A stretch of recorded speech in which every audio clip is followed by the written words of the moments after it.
Hello दोस्तों, नमस्कार। कैसे हैं आप सब? आई होप अच्छे होंगे, आपकी तैयारी अच्छी चल रही होगी। तो इस वीडियो में हम लोग डिस्कस करेंगे क्या, इलेक्ट्रिकल मशीन्स के questions.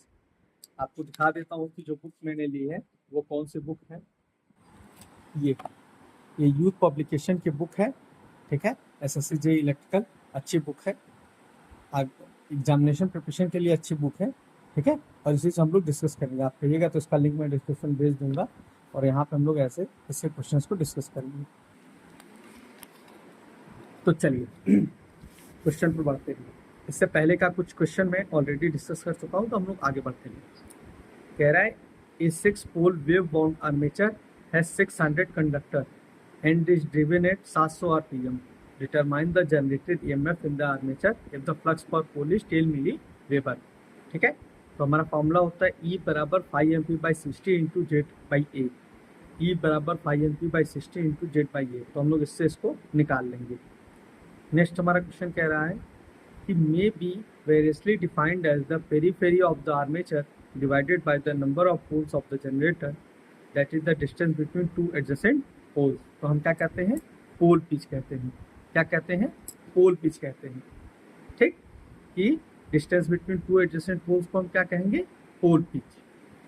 Which of the following losses is together called iron losses. तो कौन से लॉस होंगे? इडी करंट लॉस और हिस्टेरिसिस लॉस। कौन से लॉस होंगे? इडी करंट लॉस और hysteresis loss. Under competition results in. Under competition से क्या होता है? अंडर कॉम्पिटिशन से क्या होता है? तो under competition results in, under competition results इन क्या होता है? Sparking at the trailing edge of the brush. क्या होगा? Sparking at the trailing edge of the brush. फिर नेक्स्ट क्वेश्चन है, in DC armature winding wave winding है कितने path? यानी किसी डीसी आर्मेचर वाइंडिंग में वेव वाइंडिंग में कितने पाथ होंगे? तो वेव वाइंडिंग में सिर्फ 2 पाथ होते हैं, और लैप में ए बराबर पी होता है, तो वहाँ पे 2, लैप में ए बराबर पी होता है, तो वहाँ पे डीसी आर्मेचर वाइंडिंग में वेव वाइंडिंग कितने पाथ होंगे? तो 2 पाथ होंगे। लैप में ए बराबर पी होता है, तो वहाँ पे जितने पोल्स होंगे उतने पाथ होंगे। Lap winding is most suitable for. अब लैप वाइंडिंग में क्या होता है? जितने पोल्स होते हैं उतना पाथ होता है, और वेव में फिक्स होता है। तो इसमें करंट के लिए कई पाथ हो सकते हैं। तो high current and low voltage के लिए यूज होगा। किसके लिए? सॉरी, हाँ, वही high current and low voltage, इसके लिए यूज होगा high current and low voltage. ठीक।